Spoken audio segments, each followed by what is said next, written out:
Bismillahirrahmanirrahim. Assalamualaikum warahmatullahi wabarakatuh. Waalaikumsalam warahmatullahi wabarakatuh. Alhamdulillah rabbil alamin. Wabihi nasta'in wa ala umurid dunya waddin. Wassalatu wassalamu ala nabiyyina wa maulana Muhammad sallallahu alaihi wasallam wa ala alihi wa ashabihi wa man tabi'ahu bi ihsanin ila yaumiddin, amma ba'du. Puji syukur kehadirat Allah Subhanahu wa taala yang telah memberikan kita waktu yang luang, waktu sehat, nikmat, yang mana kita terus syukuri sampai detik ini. Dan alhamdulillah di momen perdana ini Allah kumpulkan kita, dan semoga perkumpulan ini menjadi perkumpulan yang bermanfaat ya. Amin. Amin ya rabbal alamin. Nah, sahabat Quran, pesantren sahabatku. Nah, karena ini kita dari Pondok Pesantren Sahabatku, kita punya panggilan khusus buat teman-teman, yaitu sahabat Quran ya. Sahabat Quran dimanapun berada yang sedang menyimak nanti, semoga video ini bermanfaat dan bisa menambah wawasan ataupun inspirasi dari obrolan-obrolan kita nanti. Untuk itu, supaya obrolan ini berkah, kita buka dulu dan baca basmalah bersama-sama. Bismillahirrahmanirrahim. Oke. Ini perdana ya, kita ngobrol begini di perdana ya, semoga nanti lancar-lancar aja nih. Nah, teman-teman sekalian, yang ada di hadapan saya ini 2 orang santri. Kenapa bisa ada di sini? Ada alasan tertentu. Nah, kenapa 2 orang ini yang dipilih untuk di episode perdana ini? Ada alasan tertentunya. Apa? Yang pertama, saya kenalkan dulu kali ya. Saya kenalkan dulu. Dan saya memperkenalkan diri saya dulu. Saya Muhammad Asfareza Syahri. Nah, di samping saya ini Muhammad Ahsina Munada. Dan yang paling pinggir Dian Wahyu Pambudi. Apa kabar Mas Ahsina, Mas Dian? Ahsina? Alhamdulillah baik. Sehat ya? Sehat. Ahsina, Dian sehat ya? Alhamdulillah. Nah, kalian kenapa ada di sini? Adalah karena di pesantren sahabatku menjadi yang paling pertama selesai hafalan Al-Quran 30 juz, Masya Allah. Betul ya? Betul. Mas Dian yang pertama, kemudian Mas Asina yang kedua berikutnya. Nah, oke. Ustadz mau ngobrol-ngobrol sama kalian, mau bincang-bincang santai aja. Boleh nggak ceritain latar belakang masing-masing dari Mas Dian dulu barangkali?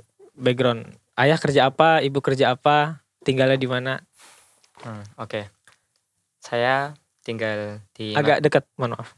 Saya tinggal di Magelang. Ayah bekerja sebagai petani. Ibu sebagai pedagang. Ibu sebagai pedagang. Saya anak pertama dari 2 bersaudara. 2 bersaudara. Ya. Oke. Kalau Sina?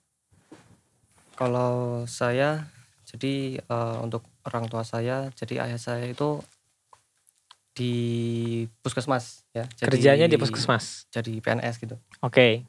Tapi karena ini sudah masuk tahun kerja yang ke-32, ya, jadi sudah pensiun kemarin November. Untuk sekarang ya jadi sudah menjadi pensiunan di rumah saja gitu. Pensiunan PNS. Pensiun PNS. Oke, di rumah. Kalau ibu? Kalau ibu masih aktif di pasar, jualan di pasar. Jualan di pasar. Oke. Jualan apa tuh kalau boleh tahu? Kalau sekarang itu udah jualan ke baju ke anak-anak. Baju Kalau anak-anak. dulu kan pernah jualan tapi ke dewasa. Terus karena mungkin sekarang kebutuhan untuk yang anak-anak itu lebih banyak, jadi sekarang lebih ke sana. Berapa bersaudara, Sina? Saya 3 bersaudara. 3. Dan saya anak yang kedua. Anak yang kedua ya. Satu-satunya yang laki-laki. Satu-satunya yang laki-laki. Kalau Dian di ibunya jualan di pasar juga ya? Iya. Sama. Cuman bedanya jualan apa nih kalau Mas Dian? Ibu saya jualan sayur lah. Jualan sayur. Kalau ayah? Ayah tani. Petaninya. Oh, petani padi. Padi, oke. Ya. Ada kesamaan berarti sama-sama jualan di pasar ibunya ya. Ibunya Mas Dian jualan sayur, Mas Asina jualan baju ibunya ya. Jualan baju. Nah terus dulu apa sih yang bikin kalian menghafal Quran? Apakah keinginan sendiri waktu itu? Mungkin ada yang ingat dari antara Mas Dian atau Mas Sina. Apa disuruh ibu atau ayah? Boleh diceritain nggak, Mas Dian? Kalau dari saya, jadi saya suka olahraga. Awalnya suka olahraga? Nah. Oke. Ini agak, awalnya olahraga dulu ya? Nah. Oke. Terus? Kan di salah satu televisi ada program ya berita olahraga. Saya mesti nunggu-nunggu itu. Nah, sebelum itu ada acara wisata hatinya Ustadz Yusuf Mansur. Oke, dari situ ya. Nah, di situ saya ya kadang didampingi orang tua, terus semacam dikasih tahu keutamaan menghafal Quran, tentang kemuliaannya. Ya. Jadi dari kecil udah kasih tahu kayak gitu, lama-lama punya pemikiran, oh saya pengen ngafal Quran. Itu kelas berapa itu, inget gak? Itu SD, mungkin kelas 2 SD. Kelas 2 Dari SD, kelas 2 SD gara-gara nonton Wisata Hati Ustadz Yusuf. Yeah. Dan waktu itu nontonnya bareng orang tua. Yeah. Nah, kemudian orang tua menyampaikan keutamaan menghafal Al-Quran. Yeah. Oke. Nah, kemudian kepikiran lah, saya harus menghafal Al-Quran. Yeah. Dan mulai start belajar ngajinya, belajar huruf hijaiyah, a, ba, ta, itu dari kapan? Kalau belajar, dalam artian menumbuhkan semangat ngaji itu udah dari kecil, ikut TPA kayak gitu. Dari kecil sampai kelas 2 SD ikut TPA. Kemudian sejak kelas 3 sampai kelas 6 kan pulangnya udah sore. Yeah. Di sekolah juga udah ngaji. Jadi paling ya ngaji sesekali habis maghrib kayak gitu kadang-kadang. Karena di sekolah juga udah ngajinya terpenuhi. Oke. Gitu. Kelas 2 SD memutuskan mau jadi penghafal Al-Quran. Kalau dari Sina ceritanya gimana? Kalau saya pribadi, jadi ya hampir sama sih sebenarnya. Jadi dulu kan saya juga termasuk yang suka nonton TV gitu kan. Dan biasanya kalau di acara TV itu dulu ada di apa itu, RCTI atau di mana gitu ya. Kayak yang hafiz Quran itu loh. Oke. Jadi saya kebetulan nonton, habis itu ada orang tua saya, bisa ibu saya yang datang gitu kan. Terus ya kayak semacam apa ya, pengen lah kalau kamu tuh jadi salah satu dari mereka gitu loh. Ya nggak harus pas kecil, tapi paling enggak maksudnya suatu saat kita kamu menjadi satu di antara banyak yang penghafal Al-Quran gitu kan. Oke. Ya. Jadi pas itu saya masih kelas 2 lah mungkin, kelas 2. Sama ya, kelas 2 lebih ya. Kelas 2 habis itu saya ada ditawari nih, mau ke pesantren apa enggak gitu kan. Awalnya saya juga agak ragu gitu kan, karena kalau di pesantren kan ya pertama jauh dari orang tua. Iya.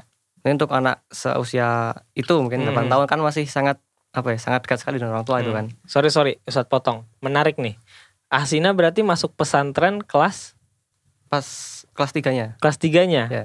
Kelas 3 SD masuk SD. pesantren. Ya. Masya Allah, luar biasa. Itu kebanyakan anak-anak seumuran itu ya SD normal ya, SD pulang pergi. Nah ini masuk pesantren.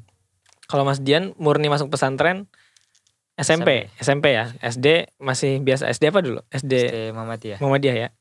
Mas Asina pesantren apa waktu SD itu? Dulu itu kan saya dari Purworejo.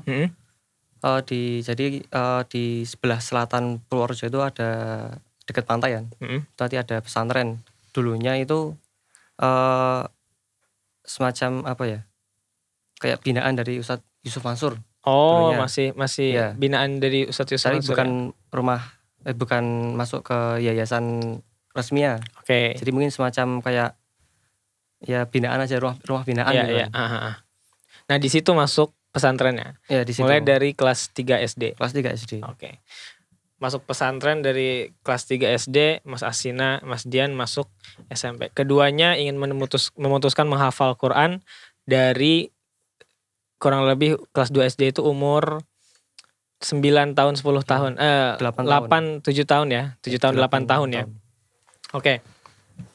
Nah, kan ini alhamdulillah sudah selesai 30 juz nih. suka dukanya pasti banyak banget. Banyak sekali. Terus kadang mudah, kadang sulit juga ya kan. Waktu menghafal yang paling favorit jam-jam ngaji ketika menambah hafalan itu Mas Dian di jam berapa kalau buat nambah hafalan? Kalau saya sendiri enaknya habis subuh. Habis subuh. Soalnya masih fresh. Masih belum fresh. Mikir beban-beban lainnya. Kalau Mas Ina? Ya kurang lebih sama. Jadi kalau saya dulu pas ketika SD itu malam itu sebelum tidur itu wajib setoran. Tapi setoran membaca aja. Baca aja. Jadi yang mau distorkan itu apa itu dibaca malamnya. Sebelum tidur ya? Sebelum tidur. Oke. Nanti setelah tidur, setelah subuh, baru di situ langsung menghafal. Dihafalkan yang dibaca semalam. Yang dibaca semalam. Oke. Dan itu semacam apa ya? Kalau kemarin, kalau dulu saya merasakan memang ada efeknya gitu. Jadi membacanya itu harus sampai benar dan itu langsung ke ustadznya yang mengajar. Secara langsung begitu. Susah nggak sih ngafal Quran tuh? Setelah selesai ini susah nggak, Mas Dian, ngafal Quran tuh? Ngafal Quran Mudah. Nah, gimana untuk menuju sampai titik merasa kok bisa ngomong menghafal Quran itu mudah? Saya ngomong ngafal Quran mudah karena dulu pernah merasakan betapa susahnya menghafal. Oke. Jadi awal saya kelas 7 ketika Kelas masih 7 tuh 1 SMP ya? Ya, Satu kelas SMP. 1 SMP ketika masih tahsin dikasih tantangan sama muhafidz, pengampu halaqah. Iya, muhafiz atau musyrif ya, pengampu halaqah ya. Disuruh dalam 1 hari silahkan menghafal. Dapatkan sebanyak-banyaknya. Nah, di situ saya cuma dapat 3 baris. 3 baris, 1 hari. 1 hari 3 baris. Masya Allah. Itu diulang-ulang terus tuh? Iya. 3 yang baris. Waktu itu semuanya dikasih tantangan dengan waktu yang sama? Iya. Oke. Terus dapat 3 baris setelah 1 hari, rasanya waktu itu gimana? Rasanya ya agak kecewa. Tapi harus disyukuri karena masih pemula lah dalam menghafal. Ya, baru terjun lah ya istilahnya, baru menyelami dunia menghafal, tahu-tahu baru mulai menghafal. Ingat nggak waktu itu menghafal apa? 3 baris itu surat apa atau juz berapa? Ngafal ngacak aja ustadznya atau disuruh sama Al-Kahfi? Al-Kahfi. Ya, Oke. Al-Kahfi.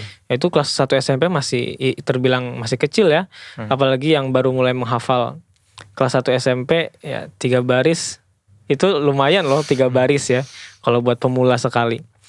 Kalau Mas Asina menghafal Quran itu mudah apa susah sih setelah selesai ini? Kalau saya pribadi ya relatifnya mudah lah insya Allah. Relatif mudah. Tapi tentunya juga nggak selamanya mudah itu kan. Betul. Pasti ada masa-masa susah, masa-masa ngafal nggak masuk-masuk gitu kan. Pasti ada. Pasti ada.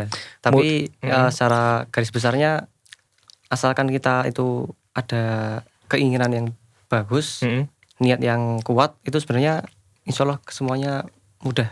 Oke. Mudah bukan berarti meremehkan. Ya, mudah bukan berarti menggampangkan, tapi butuh yang namanya keinginan kuat, kemudian usaha yang maksimal dan doa. Karena kan ya usaha dan doa itu harus sinkron, ya enggak? Nah, misalnya doa aja tapi nggak ngaji-ngaji, nggak ngafal-ngafal Quran juga. Sebaliknya kalau ngaji tapi nggak disertai dengan doa, bisa jadi sombong, ya kan? Nah, oke. Sekarang bisa ngomong mudah karena sudah melewati masa sulitnya. Nah, jadi gitu teman-teman, sahabat Quran, bersusah-susah dulu, baru bersenang-senang kemudian. Ya. Dan menghafal Quran itu asik kan ya? Asik ya? Asik. Asik versi Dian. Apa sih yang bikin kok menghafal Quran bisa menyenangkan gitu? Kalau saya, jadi di Quran tuh banyak kisah-kisah. Mulai dari kisah nabi-nabi, kisah kaum yang zalim dan sebagainya. Dan karena saya suka cerita, suka baca kisah-kisah. Kemudian terjun di Al-Quran, saya merasa seru menghafal Quran, sesuai passion, suka kisah gitu. Nah, suka kisah. Kalau menyenangkan versi Sina? Kalau saya jadi dulu itu saya pas kecil ya, ketika awal-awal menghafal itu saya sangat terobsesi sama namanya target gitu. Jadi dulu kan ketika misal menghafal gitu kan, terus ada target misal hari ini kamu dapat setengah halaman misal, atau mungkin 5 baris lah. Begitu saya dapat segitu, itu rasanya kayak puas gitu loh. Dari ustadz yang mengajar itu memberikan target, terus saya bisa menyanggupi itu kayak ya satisfying rasanya, puas gitu kan. Jadi ketika hari itu saya bisa, hari berikutnya ya saya mencoba gimana caranya biar kayak hari kemarin. Karena ada perasaan. Ya ada perasaan berhasilnya. Berhasil itu. Jadi kayak ya ada perasaan tersendiri gitu lah. Walaupun targetnya ya kecil-kecil aja gitu ya. 5 baris, dari kecil 5 baris. Berapa gitu kan. Oke. Gitu. Ya menghafal Quran memang seru ya. Kalau Ustadz sendiri pun juga ketika menghafal sempat mengalami ya stuck atau kayak sempat mau berhenti aja menghafal di juz berapa ya? Di juz 13 kalau tidak salah waktu itu. Karena merasa nggak mampu menjaga lebih dari itu gitu. Karena ngerasa waktu itu kemampuan diri ya mentok di situ. Kalau nambah hafalan lagi kayak bebannya makin berat ya, merojahnya makin banyak ya. Cuman waktu itu ya merasanya seperti itu. Tapi ya alhamdulillah dengan berbagai macam jalan Allah tunjukkan gitu, ya ana sendiri balik lagi menghafal dan bisa selesai alhamdulillah dengan izin Allah. Nah, kemudian momen ketika setoran terakhir 30 juz. Nah, masih ingat ya? Masih. Momen ketika setoran terakhir 30 juz. Waktu itu Dian selesai kelas berapa? Kelas 11, kelas 2 SMA. 2 SMA. Berarti total menghafal 4 tahun berapa bulan? Kalau dari kelas 1 SMP. Selesainya itu Oktober. Berarti sekitar 4 tahun 3 bulan. 3 bulan ya. 4 tahun 3 bulan. Nah itu waktu itu gimana rasanya ketika menjelang setoran terakhir, terus kemudian kan kita doa khataman waktu itu ya? Ya. Gimana? Yang pasti deg-degan ya.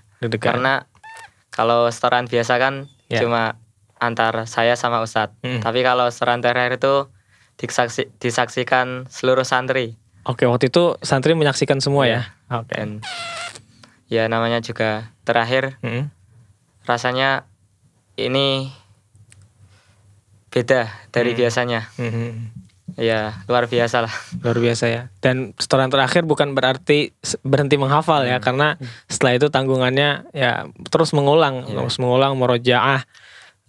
Bahkan sekarang ya tasmi terus ya, tasmi 3 juz, 5 juz berikutnya. Kalau Sina momen waktu selesai itu kelas berapa Sina selesai? 30 juz. Selesainya itu pas ya sama. Kelas 11 SMA, kelas 12. Kelas 2 SMA juga. Tapi kalau bedanya kan kalau yang Dian kan ini tadi pas masih awal-awal kelas 2, Oktober lah, Jamin baru 3 bulan. Kalau saya pas udah selesai kelas 2. Pas itu bulan Juni 2021. Jadi setelah ujian akhir semester 2, kenaikan kelas, nah pas itu. Oke, berarti sudah akhir-akhir kelas 2 mau naik kelas 3 ya? Iya, itu. Naik kelas 3 SMA. Selisih beberapa bulan aja ya.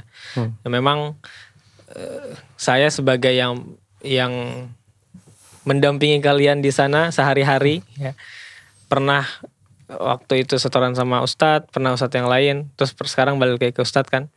Ya, kalau dilihat-lihat ya pasti ada perbedaan santri-santri yang betul-betul berjuang ya. Betul-betul berjuang dan memperjuangkan Al-Quran gitu. Alhamdulillah ya Allah berikan sesuai ikhtiar dan doa kalian. Alhamdulillah. Nah,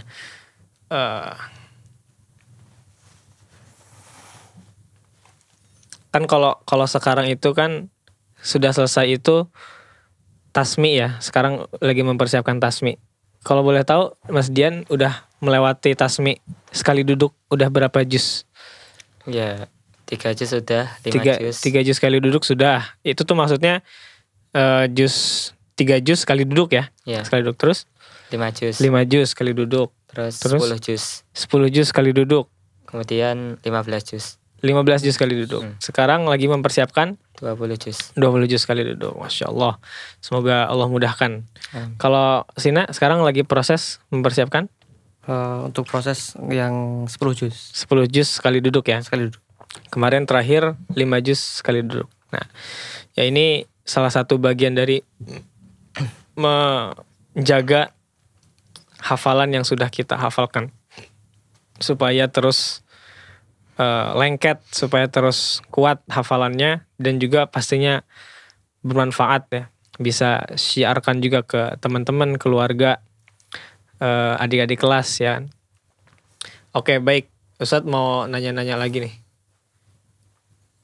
Pastikan kalau menghafal punya prinsip lah ya. Punya prinsip dalam menghafal Quran. Misalnya Ustadz ketika ditanya apa prinsip menghafal Quran, yang pasti membanggakan orang tua. Dan yang kedua, ini adalah proyek seumur hidup. Kesempatan menghafal Quran itu hanya di dunia saja.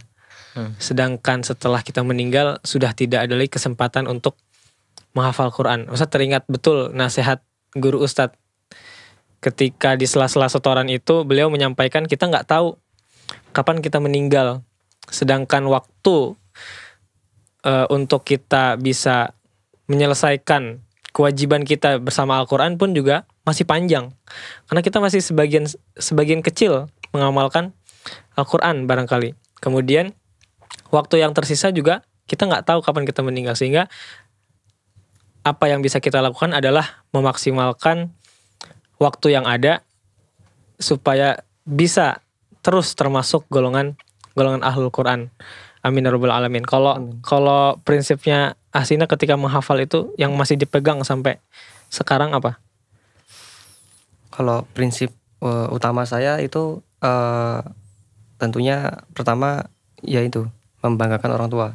Jadi orang tua itu sangat berharap sekali kalau saya itu menjadi yang salah satu yang menjaga Al-Quran gitu kan. Amin.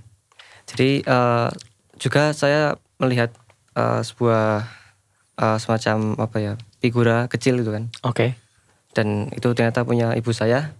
Itu ada tertulis cita-cita terbesarnya itu salah satunya adalah memiliki anak yang semuanya hafiz Al-Quran gitu kan. Masya Allah, tabarakallah. Jadi dari kakak saya yang perempuan yang alhamdulillah juga sudah selesai. Sudah selesai juga. Selesai Masya juga. Allah, alhamdulillah. Terus nanti harapannya adik saya juga yang masih kecil juga Amin. ikut menjadi salah satu yang menjaga Al-Quran itu. Amin ya rabbal alamin.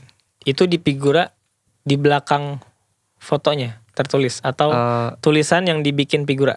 Tulisan yang di figura. Oh, di figura, Masya Allah. Jadi ketika saya melihat itu kayak merasa seperti memang saya sangat diharapkan gitu kan. Yeah. Apalagi juga saya sudah dipesantrenkan sejak lama. Dari kecil sudah dimotivasi terus. Yeah. Terus ketika saya SMP, kemudian SMA, saya merasa semacam bukan beban ya, tapi menjadi sebuah motivasi di pikiran. Kok saya juga belum selesai. Jadi pengennya sebelum nanti sebelum ibu saya justru udah tidak ada, malah saya belum selesai. Jadi pengennya orang tua saya itu melihat saya sudah selesai gitu. Hafalan Qur'annya sebelum ibu nggak ada. Nggak ada gitu ya. Kurang lebih begitu. Dan sekarang tercapai ya. Alhamdulillah. Kalau Mas Dian? Ya, tentunya ya kurang lebih sama. Yang pertama pasti orang tua. Ya, kita sebagai anak nggak mungkin bisa membalas jasa orang tua. Nggak mungkin bisa melebihi jasa orang tua. Kemudian orang tua bilang, kamu nggak usah mikir yang lain dulu untuk membalas jasa orang tua.